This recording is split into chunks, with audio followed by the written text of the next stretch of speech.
эрсийг бууруулах, энэ ардчлсан сонгуул гэдгийн үн цэнийг доош нь бууруулах. Тэгээд нөгөө эцэстэл сөөхөн хүмүүсийн саналаар улс төрчид одоо бодлого төрөлхтөд сонгогдоход хүрээд байгаа байхгүй юу. Тэгэхээр миний хувьд бол сонгогчд маань, залуучууд маань ялангуяа одоо 2 сая 40 мянган сонгогч байна гэж сайн хэлж байна тий. Тэгэхээр эдгээр ингээ харахаар яг сонгуулийн насны залуучдыг ингээ харахаар бараг шууд сонгогчдын нэрийн жагсаалтанд бүртгэгдсэн сонгогчдын бараг одоо 50% нь 18-аас 35 насны залуучууд буюу залуу сонгогчд байгаа. Тэгэхээр энэ хэсэг залуу сонгогчд маань яадаг вэ гэхээр анх удаага саналаа өгч чинь хинд итгэх үү, ямар улс төрийн нам байгаа, ер нь бодлого шийдвэр нь яаж явдгийг, тухайн нэг үйл ажиллагаа хэрэгжүүлэх арга барил, үзэл баримтлал нь бас ямар байдгийг те. За энэ улс төрчл бас үнэхээр тууштай юм, шударга юм байна гэдэг талаар ойлголт харьцангуй бага байдаг. За залуу анх удаага саналаа өгч байгаа хүмүүсийн хувьд. За өмнө саналаа хэдэд удаа өгсөн хэрнээ одоо магадгүй миний саналаа өгсөн нэр дэвшигч маань дараагийн ахаад 2 дахь удаагийн сонгуулиар ч юм уу миний өмнөх төр итгэлийг хүлээж чадаагүй, сонгогчдын итгэлийг хүлээнэ гэдэг бол юм одоо нэгэн удаагийн сонгуулиар гарах зүйл бол биш, хэмжигдэх зүйл биш. Энэ бол ардчилсан сонгуулийг тогтвортой байлгахад улс төрийн нам гэдэг зүйл өөрөө тий институцийн хувьд одоо ингээ хөгжөөд, бодлого нь төлөвшөөд ингэж явахад маш их чухал хэрэгтэй зүйл гэж би хүний хувьд нэг хараад идгийн сонгогчдын итгэл гэдэг зүйлийг эргүүлж авчрахад юу хэрэгтэй вэ гэхээр бид нар өөрсдөө дахиад мэдээлэл авах хэрэгтэй, мэдээллийг тэнцвэртэй авах хэрэгтэй. Сонгуул гэдгээр чи юу шийдээд байгаа юм те. Улс төрийн намууд биднэрт яг юу санал болгоод байгаа гэдэг эргэл бид нар нэг жишээ хэлье л да. 12 оны сонгуулиар 65% эрсдэлтэй байсан сонгуулийн эрс. Тэнд хэдэн хүн саналаа өгөөгүй гэвэл сая 840 орчим мянган сонгогчоос 602 мянган сонгогч саналаа өгөөгүй. Тэгэхээр одоо нийслэлийн 602 мянган сонгогч гэдэг бол нийт сонгогчдын 30% гэсэн үг тийм. За нийт одоо 10 сонгогч саналаа өгөх юм бол эрс бүрэн гүйцэд болох нь гэж би зүгээр зүйрлэж хэлээ л да. Тэгэх юм бол 10 хүний саналыг 6 хүн төлөөлөх үү гэвэл бүрэн төлөөлж чадахгүй шүү дээ тийм. 100 хүний саналыг 60 хүн төлөөлж чадахгүй. Тийм учраас цаана үлдсэн байгаа саналаа өгөө 4 хүн маань одоо магадгүй хэлбэрлийн тэг өөр хүмүүсийн сонгогдсон хүмүүсийн одоо саналаар улс төрийн одоо ирэх 4 жилийн хугацаанд бодлого нь ингээд тодорхойлогдож яваад байгаа хгүй. Тэгэхээр би саналаа өгөөгүй байна гэдэг нь ирэх 4 жилийн хугацаанд өөр хүмүүсийн сонголтоор би амьдрна. Өөр хүмүүсийн сонгосон улс төрчдийн гаргасан шийдвэрийг би дагаж амьдрна. Тэгэхээр би яагаад саналаа өгж болохгүй гэж би улс төр тэтгэгээр итгэхгүй байгаа ч гэсэн улс төр гэдэг зүйл, улс төрч гэдэг зүйл хоёр улс төрийн нам болон улс төрч улс төр гэдэг зүйл хоёр ч өөрөө ялгаатай байдаг. Ардчилсан сонгуул гэдэг зүйл маань бас аль нэг улс төрийн нам бол бас биш те. Тэгэхээр энэ бүхнийг бид нар ялгаж ойлгоод бид нар сонгуульд ямар ч л тохиолдолд хэдийгээр бид сонгуульд саналаа өгөхгүй юу гэдгээ би өөрөө шийдэх эрхтэй боловч саналаа өгөхгүй байснараа би ингээл хохироод л байгаа. Нэг удаад би саналаа өгөхгүй байлаа гэхэд ингээ болчихно. 2 дахь удаад, 3 дахь удаад энэ яаж ийнэ гэхээр улс төрд итгэхгүй байгаа тэр итгэл бид нар өнөөдөр одоо улс төрд итгэхгүй байна. Улс төрчид юм хийхгүй байна. Бидний хэрэгтэй байгаа бодлогыг гаргахгүй байна, хэрэгжүүлэхгүй байна гэж бухимдал аюул их байгаа. Энэ яагаад үүсэж байгаа вэ гэхээр угаасаа л би өмнө саналаа өгөө юм чинь би бухимдалгүй яахав те. Өөр хүний сонгосон сонголт надад бүрэн таалагдахгүй, миний эрх ашигт бүрэн нийцэхгүй шүү дээ те. За, элбэр судлаач. Миний бодлоор бол ер нь бол одоо сая мөнх наран маань хэллээ те. Манай 2012 оны сонгуулийн эрс бол ер нь сонгуул бидний одоо Монгол улсын 7 6 удаагийн сонгуульд хамгийн бага эрс байсан. Тэгэхээр энэ бага эрс одоо яагаад энэ бага эрстэй байсан бэ гэд бид нэр бяцхан хэмжээний ерөн судалгаа хийж үзсэн л дээ бас маш олон судалгаанууд төр үнэлгээ хийж үзлээ. Ингээд үзэхэд бол манай одоо хүн амын мэдээллийнхээ сая хэлчин залуучууд байна. Залуучууд маань өөрсдөө ер нь үндсэн 3 4 шалтгаантай байна л да. Ер нь сонгуульд оролцдоггүй гэсэн. Тэрний маань гол нь нэгдүгээрт нь юу вэ гэхээр залуу хүмүүс ерөөсөө итгэл улс төрийн нам гишүүдэд итгэл байхгүй болсон байна. Ерөөсөө хинч одоо тий би хинт ч саналаа өгсөн ямар ч улс төрийн нам гарсан ямар ч хүмүүс ялгаа байхгүй бидний төлөөлж чадахгүй гэсэн нэг юм бодолтой байна. Хоёрдугаарт улс төрийн нам ер нь энэ сонгуул ямар хэрэгтэй юм бэ те сонголтоо хийнэ гэдэг чинь ямар ач холбогдолтой юм бэ хэрвээ саналаа өгөхгүй бол үр дагавар нь яаж нөлөөлөх юм бэ би саналаа өгөхгүй бол надад энэ яаж нөлөөлөх юм бэ гэдэг талаар мэдээлэл маш муу байна. Гуравдугаарт залуучуудын маань өөрсдийн маань итгэл одоо тийм нэг одоо энэ мэдээллийг авъя одоо улс төртөө оролцъё би шийдвэр гаргахад бас өөрийн гэсэн хувь нэмрээ оруулъя гэсэн энэ хүсэл эрмэлзэл маш муу байна. Тэгэхээр эндээс ингээд үүний дагуу бид нар судалгаа хийсний дагуу саяхан Конрад Адраунгийн сан удирдлагын ахтамтай нэлээд нэг судалгаа хийсэн л дээ. Энэ судалгаанаас хараад үзэхэд бол одоо нийт ингээд 1051 залуучуудад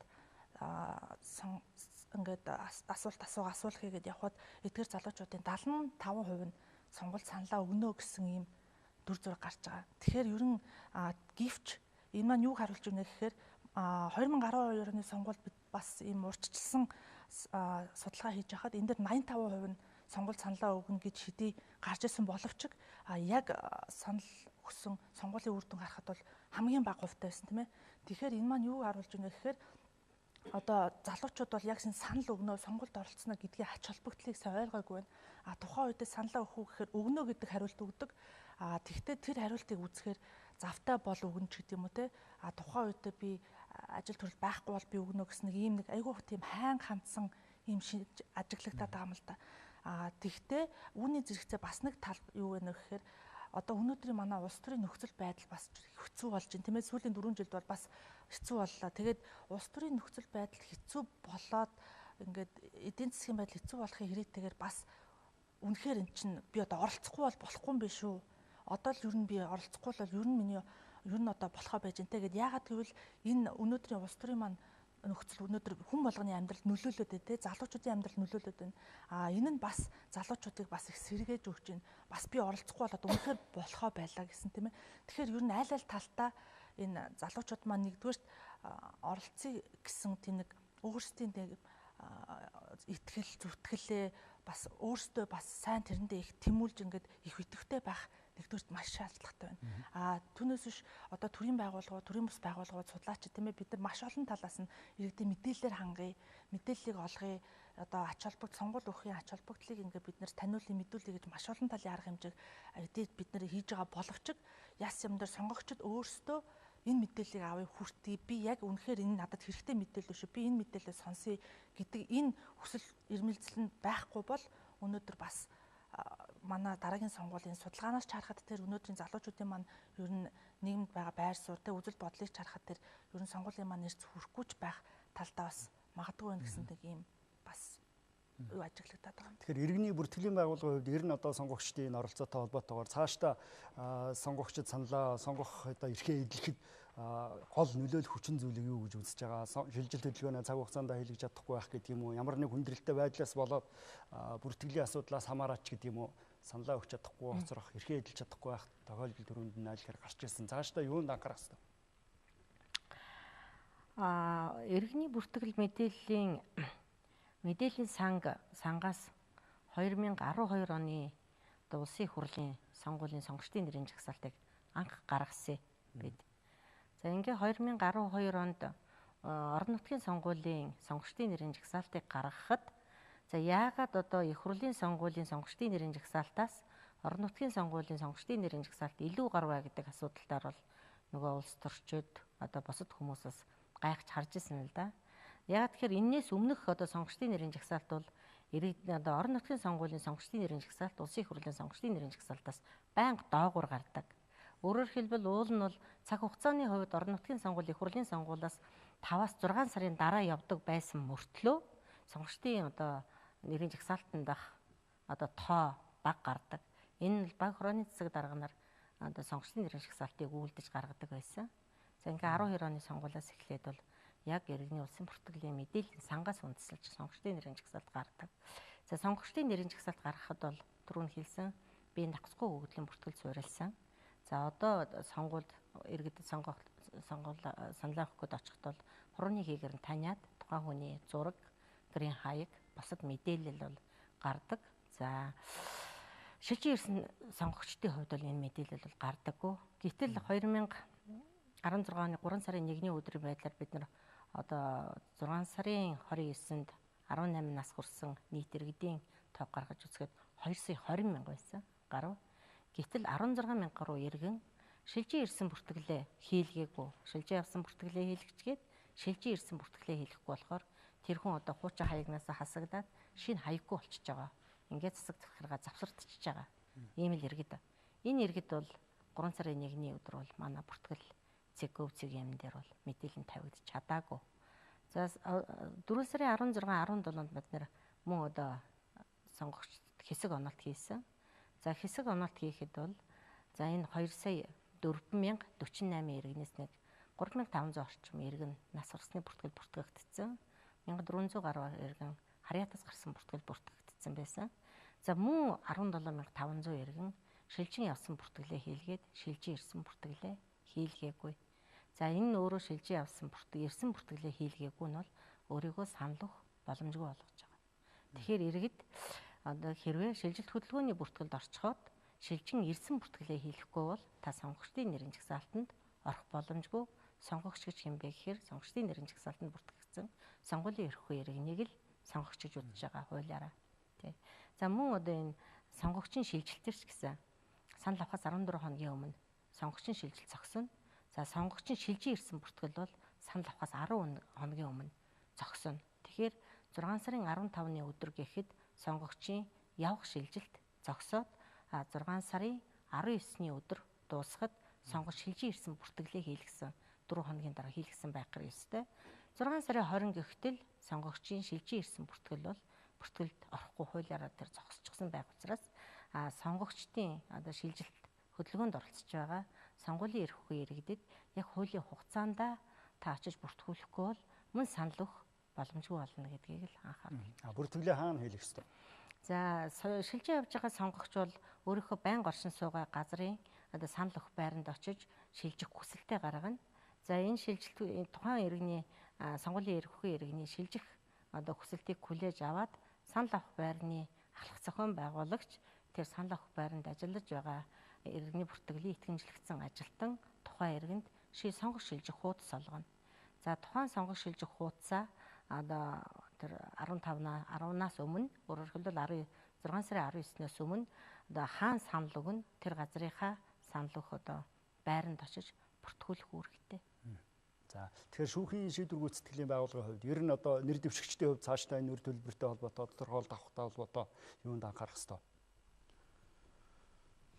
За манайхаас төв орон нутгийн шийдвэр гүйцэтгэх албаараа дамжуулаад ерөнхийдөө цахимаар нэр дэвших хүсэлтэд гаргасан иргэний материалыг эндээ хянаад буцаага цахимаар шилжүүлчихэж байгаа. Тэгэхээр энэ дээр бол хүндрэл учрах зүйл байхгүй. Хаана тэндээсээ төв орон нутгийн шийдвэр гүйцэтгэх албанд хандаал манай шийдвэр гүйцэтгэх газрын улсын сангаас регистрийн дугаар ОГ нэрээр шүүлгээд ингээд үр төлбөртэй лавлагаа авчна. Лавлагыг нь бол тодорхойлтын байрны төчгийг бол сонгуулийн ерхий ороноос баталсан 3 сарын 23-ны тогтоолын 2 дугаар хавцлалтын дагуу загвар болоод өгчөж байгаа. За улсын сангаас шүүж байгаа учраас тэр хүн хүүхдийн итгэлийн үр төлбөр байна уу? Бусдад үйл хөдлөх болон хөдөлгөх хөрөнгийн үр зээлтэй байж байгаа. Тэр нь одоо төлөгдсөн байхад бол тэрийг тэдэн сарын ийм үр төлбөртэй байсан байна. Гэхдээ ийм тогтоолоор дууссан. Одоо бол үр төлбөргүй байна гэсэн. Тийм маягаар гаргаж өгч байгаа. Ямар нэгэн бүртгэлгүйг нь бол ямар нэгэн үр төлбөргүй байна гэсэн шууд гаргаад өгч байгаа. Тэгэхээр сонгуулийн байгууллагууд ер нь одоо нэр дэвшигчдийн сурчлагын ажил хуулийн хугацаанд эхлэх ёстой гэж үзэж байгаа бах. Ер нь цаг хугацааны хувьд хэдийнээс эхэлнэ гэж тогтоогдсон. За сонгуулийн сурчлага санал авах өдрөөс 18 хоногийн өмнө буюу 6 сарын 11-ээс эхэлж одоо 17 хоногийн хугацаанд явагдана. Тэгэхээр 6 сарын 11-ээс эхлээд 6 сарын 27-ны шөнө одоо 28 жилийн шөнө одоо дуусна л гэсэн үг тийм ээ. 1 хоногийн өмнө зогсдог шүү дээ сонгуулийн сурчлага. Энэ хугацаанд л одоо хуулинд заасан сонгуулийн хуулийн 9-р бүлэгт заасан одоо сонгуулийн сурчлагын арга хэлбэрүүдээр хэмжээндээ одоо явагдах ёстой. Сурчлагыг ямар хэлбэрээр явуулах ёстой? Харгалзсан зохицуултууд бол хуулиар тодорхойлсон гэж үзэж байна. Сонгуулийн сурчлагын арга хэлбэрүүд хуулийн дээр нэлээд тодорхой туссан байж байгаа. Тэгэхээр сонгуулийн сурчлаганд яг энэ одоо хуулийн дээр зөвшөөрсөн арга хэлбэрээр зөвшөөрсөн хэмжээнд явагдана. За үүнээс өөрөөр сурчлага явуулж болохгүй гэсэн ийм хуулийн заалт нэлээд тодорхой орцсон байж байгаа. За ингээд сонгуулийн сурчлагатай холбоотой заалтуудыг нэр дэвшигчд намууд маань өөрсдөө нэлээд сайн харах хэрэгтэй. Энэ сонгуулийн сурчлага ийм арга хэлбэрээр ингээд ярих юм бол бидний цаг үнэхээр одоо хүрэхгүй хэмжээнд л дээ тийм ээ. Одоо энэ хуулийн дээр нэг орсон шин зохицуулт бол сонгуулийн сурчлагаа одоо 6 сарын 27-ны шөнө дуусна. Тийм ээ 28-ны 00 цаг гэх дууссан байна. Энэ 28-ны 00 цагт дуусахад нөгөө нийтийн эзэмшлийн гудамж талбарт байрлуулсан зурагт самбар төр хугацаар үн төлбөрөөр байрлуулсан зурагт самбарууд байж болно гэсэн юм заалт байж байгаа. За намын туг талбай мөн одоо штабуудаар хулах байруудаар байж аж болно тийм ээ. Одоо энэ тэнд байр тусан газар байж аж болно. За хоёр хэвлэлийн хуудас бүхий одоо ийм одоо нэг зурагт самбар гэж нэрлэдэг байгаа. Тэр самбаруудыг байж аж болно гэдэг. Хуучин бол одоо ерөөс сонгуулийн сурталчилгаа дууслаа маргааш нь одоо сонгуулийн санал авах өдрийн урд өдөр гэхэд сонгуулийн сурталчилгаа яваагүй юм шиг намган болдог шүү дээ. Бүх юм байхгүй болдог. Одоо бол энэ хуулиар туг талбай тэр зурагт самбар нь байж аж болохоор ингээ хууль заасан байж байгаа. Сурчлагын ажлыг одоо хэвлэл мэдээллийн байгууллагууд ямар үр олцотойгоор